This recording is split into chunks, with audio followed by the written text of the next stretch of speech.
All right, I now have Gary Fike here joining me with the Riley County Research Extension Office. How are you doing this morning? I'm doing fantastic. Thank you for having me. Yeah, it's great to have you here.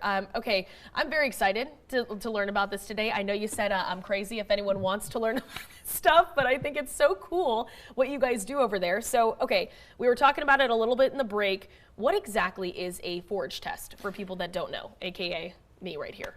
Well, it's primarily for most of the cow herds in Kansas are spring calving cow herds, which means they graze pastures during the summertime, but then when we get into fall and winter, and especially this year because of the drought, they may have come home a little earlier, and you start feeding hay. And so the cows are generally in mid-gestation. They're 90 to 160 days away from calving or whatever.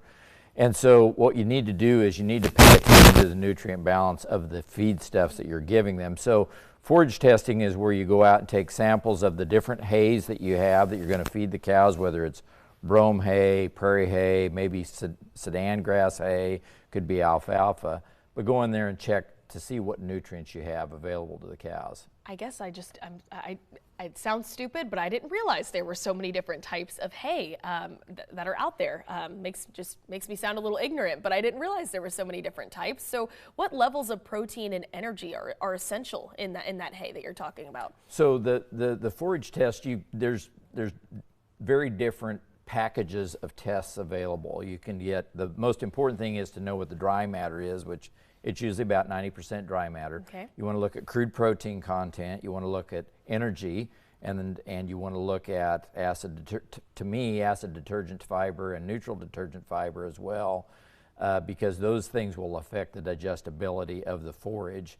And adding protein when you're short will help the digestibility of low quality forages like prairie hay, because it's typically only 3 to 5% crude protein, and those cows need a diet of around 7 to 9% crude protein. So you have to bolster that with a supplement that you provide through a range cube that's made from plant proteins like soybean meal or whatever, or corn gluten feed or corn gluten meal that are fed to supplement the cow's diet. Okay, and I mean, what kind of condition usually are these cows in, heading into this time of the year? And why is that so important to what kind of food you're choosing?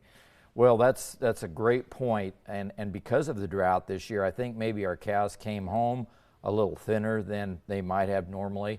You want the cows to be in good flesh when they come home. If they're thin, then you've got to make that up with extra feeding to make sure they go into calving season in good flesh. It's hard to catch up later. So I think a lot of cows might have come home early. Calves may be weaned off the cow earlier than normal. And so those cows can kind of catch back up. And they need a lot of energy and a little protein. If they're going to a condition score 5 or 6, they're in great shape, which is a visual appraisal of the animal. If they're a 3 or 4, the challenge then becomes with the stress of winter and the stress of calving, that they may not breed back to do a 12-month cycle for the beef cow herd, which they need to do. Well, can those first-time heifers as well as the more mature cows, can they eat together, or is that something that you have to kind of be aware of and keep them separated? And that's a limitation of facilities. If you have the facilities to separate the first calf heifers from the mature cows, it will help you out a lot. But sometimes we have to feed towards the middle if we don't have the facilities, and so maybe we're overfeeding the mature cows and maybe underfeeding the younger cows. And that could be an issue, right? Yes, it can be. Yes. And I mean, as far as keeping that supply fresh, keeping that food good, what do people need to do to kind of prepare their supplies for the winter time? Well, it's best if you can keep hay covered, but unfortunately that's not true in most cases. It sits outside and it does weather. If you have hay left over from last year, I typically would tell people to feed that first because it's deteriorated over time in quality, and then you feed the newer hay as you get into the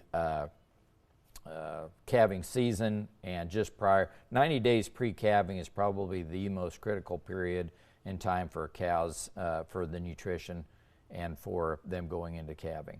Okay, so what would you say is your biggest takeaway for people that are going to be going through this winter season? You need to test your forages. You need to find out what's in there. You need to balance for energy and for protein, and then also look at your mineral program as well. Alrighty, well, hey guys, you heard it here first from Mr. Gary Fike. We just appreciate you so much for coming on the show. Thank you. Of course, Becky.